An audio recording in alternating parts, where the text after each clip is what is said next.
which you want to make sure is open so that you do not go to the auction alone, so that you can get other markets of manufactured tea. What is not allowed and what is not good for the market is the proliferation or opening up of green leaf, which is regulated by Tea Board and which is a crime, by the way, by this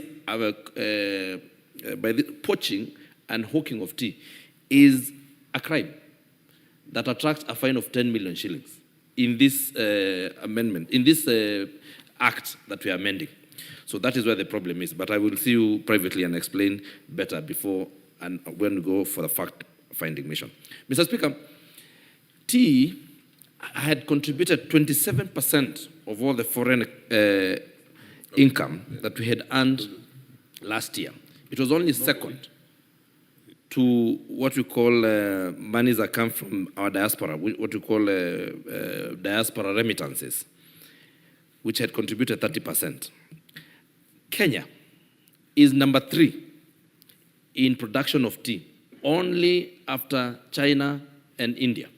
Sri Lanka comes at number 4. Then we have Vietnam, Turkey, Iran, Indonesia, Argentina, and Japan following in that order, all the way to number 10. But Kenya is number 1 tea exporter in the world, Mr. Speaker. Because most of these other countries that are ahead of us, like India and China, they have capacity to consume their tea. We only consume 1 to maximum 3% of the teas that we produced. So the tea that we produce here will only make sense to the farmer if it goes to the markets outside. One of the things that we wanted to address in this bill and what this bill addresses is the banning of direct sales overseas. Direct sales overseas, Mr. Speaker, means that a factory or a producer can have a forward contract with someone who wants a certain particular blend that is unable to be found at the auction. The auction only sells 6 grades, Mr. Speaker. It says PD, PF1, Dust 2, Dust 1, and Fannings. Those are only 6 grades, Mr. Speaker, especially when it comes to Black City, which is what we produce. We are trying to get into the orthodox market, but we have not done it properly. Mr. Speaker, when you ban direct sales overseas like had been done by the law in the past, what it means is that all the teas, and one of the greatest things that we're trying to cure is what the Act had prescribed, that all the teas must be provided for sale at the auction. What that means, Mr. Speaker, and I know you understand, that any market follows market forces, demand and supply. You remember there was noise last year when there was a glut in Mombasa where tea reached levels of 104 million kilograms, yet the market has only capacity to absorb a maximum of 8 million kilos. What happens to the farmer? The buyers who are not Kenyans, like I've told you that 98% of the tea is going to be consumed elsewhere, then the people who are buying will be very happy because they know you have 104 million kilos and we can only absorb 8, so we will take the price we will give the price that we want.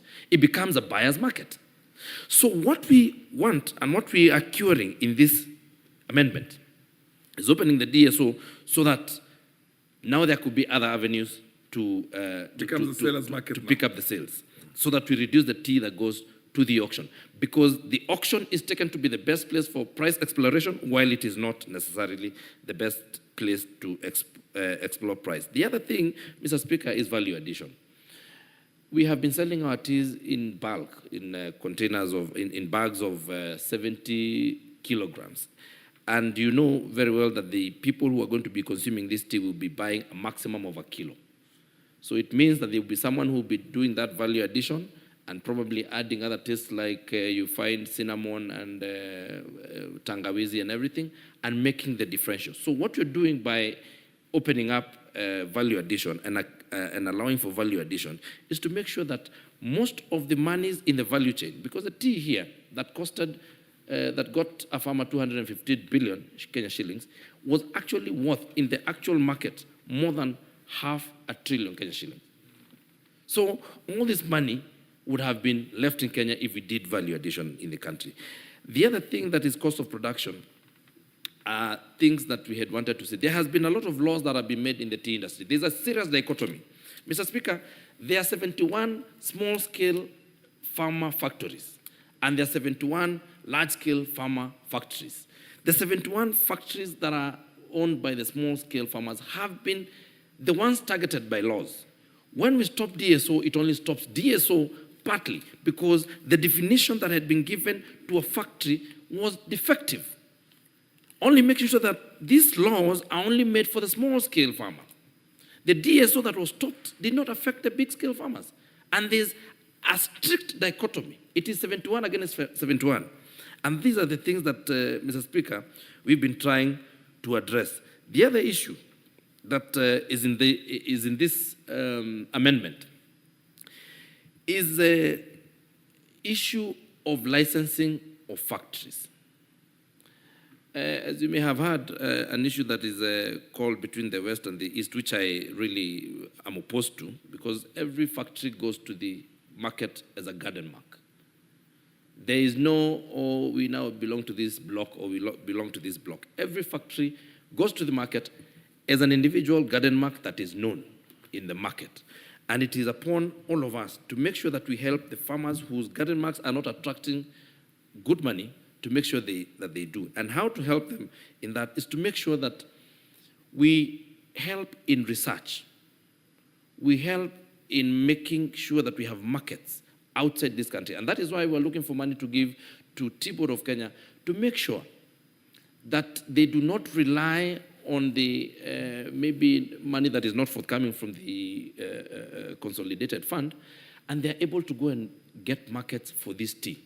They're able to make more research, especially in ways of using manufactured tea, and especially on ways to make better teas that are acceptable to the more, to the newer and younger generation that does not take tea like it has been taken in the past. With that many remarks, Mr. Speaker, I beg to support. Fair enough. There being no more further interest in this.